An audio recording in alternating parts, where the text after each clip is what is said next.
Welcome to Cooking with Cass. Today we're going to be making a halal chicken Caesar wrap. We'll start by roughly chopping up some romaine lettuce. I used pre-chopped romaine for this, but decided the pieces were still too big. Once that's chopped to your liking, put it in a mixing bowl with water to help keep it from wilting. Next, I quartered some croutons. Again, this is my personal preference. I don't like getting a huge crouton in my wraps. I prefer the occasional small crunch more evenly mixed throughout the wrap. You could also skip the croutons entirely if you prefer no crunch. Then I sliced up some Kalamata olives. This is an abnormal addition to a Caesar wrap, but there was a restaurant in town that used to make wraps like this and they always looked so good, so I decided to try it out. I also love Kalamata olives, so I'll use any excuse to use them in something. Finally, we'll pound one package of Midamar Zabiha halal chicken breast to about a ½ inch thickness. You can pick this and tons of other halal meats up at the link in the description below. Once those are good and flat, we'll do a simple seasoning of salt and pepper, about 1 teaspoon each. At first I thought about seasoning the chicken with a specialty seasoning, but really the chicken isn't the star of the show, so I didn't want it to be too distracting from the overall wrap. Now we'll put a couple tablespoons of olive oil in a pan over medium heat, then we'll add in our chicken.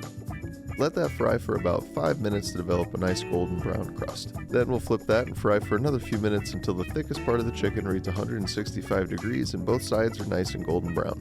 We'll put those in a clean mixing bowl and let rest for a few minutes. After the chicken has a little break, we'll slice it into thin strips so it fits nicely into our wraps. And while I slice up the chicken, why not subscribe so you never miss out on one of our great halal recipes? Now that our chicken is all prepared, we'll mix up our salad with the romaine, the croutons, the calamatas, about 3 ounces of shaved Parmesan, and 4 to 5 tablespoons of your favorite Caesar dressing, then mix it all up. As always, I am a sauce boss, so I always go a little heavy on my sauces, but if you want your dressing a little lighter, you could use 2 to 3 tablespoons instead. Now we'll lay out 1 large tortilla or wrap and place some of our salad, a nice helping of chicken, then we'll wrap that up burrito style and place it seam side down on a plate or large cutting board. Now, you could stop here and enjoy your wrap, but I love a toasted wrap, so that's what we're going to do. First, we'll set a clean pan over low to medium-low heat, then place our wrap in the pan, again seam side down.